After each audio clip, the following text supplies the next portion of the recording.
తమిళనాడు ముఖ్యమంత్రిగా టీబీకే విజయ్ ఇవాళ ప్రమాణ స్వీకారం చేయాల్సి ఉంది. అది కాస్త వాయిదా పడింది. ప్రధాన కారణం తనకు మెజారిటీ సభ్యుల మద్దతు లేకపోవడమే. తమిళనాడులో 234 అసెంబ్లీ స్థానాలకు గాను టీబీకే 108 స్థానాలు విజయం సాధించింది. అయితే సర్కార్ ఏర్పాటుకు కావలసిన మ్యాజిక్ ఫిగర్ మాత్రం 118. అంటే ఇంకా 10 సీట్లు టీబీకేకు తక్కువయ్యాయి.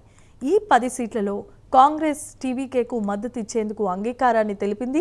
ప్రభుత్వ ఏర్పాటు కోసం విజయ్ తన మద్దతును కోరారని సీఎల్పీలో చర్చించిన అనంతరం టీవీకేకు మద్దతు ఇవ్వాలని నిర్ణయం తీసుకున్నట్లు కాంగ్రెస్ ప్రకటన చేసింది.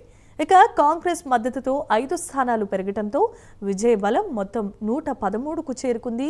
టీవీకే కాంగ్రెస్ స్నేహ బంధం ప్రభుత్వ ఏర్పాటు వరకు మాత్రమే కాదు, స్థానిక సంస్థల ఎన్నికలు, లోక్సభ, రాజ్యసభ ఎన్నికలు సహా భవిష్యత్తులో జరిగే ఎన్నికల్లోనూ కొనసాగుతుందని స్పష్టం చేసింది. దీంతో తమిళనాడులో డీఎంకేతో కాంగ్రెస్కు ఉన్న దీర్ఘకాల మైత్రి చెడిపోయింది.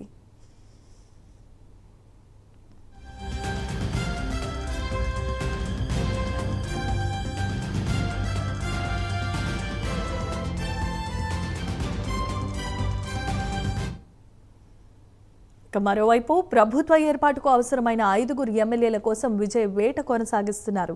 పీఎంకే, సిపిఐ, సిపిఎం, వీసీకే వంటి చిన్న పక్షాలతో టీవీకే చర్చలు జరుపుతున్నట్లుగా తెలుస్తోంది.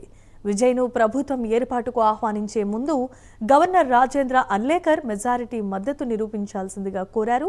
ప్రభుత్వ ఏర్పాటుకు ఆహ్వానించాలంటే ముందు మెజారిటీ మద్దతుకు పత్రాల రూపంలో ఆధారాలు సమర్పించాలని గవర్నర్ రాజేంద్ర అర్లేకర్ పట్టుబట్టారు. ఈ పరిణామంతోనే టీవీకే ప్రమాణ స్వీకార కార్యక్రమ ప్రణాళిక దెబ్బతింది. ప్రమాణ స్వీకారంలో విజయ్తో సహా 4 సీనియర్ నేతలు ప్రమాణం చేసి సభలో మెజారిటీ నిరూపణకు 2 వారాలు గడువు కోరాలని భావించారు. అందుకు గవర్నర్ ససేమిరా అనటంతో ప్రమాణ స్వీకార కార్యక్రమం వాయిదా పడింది.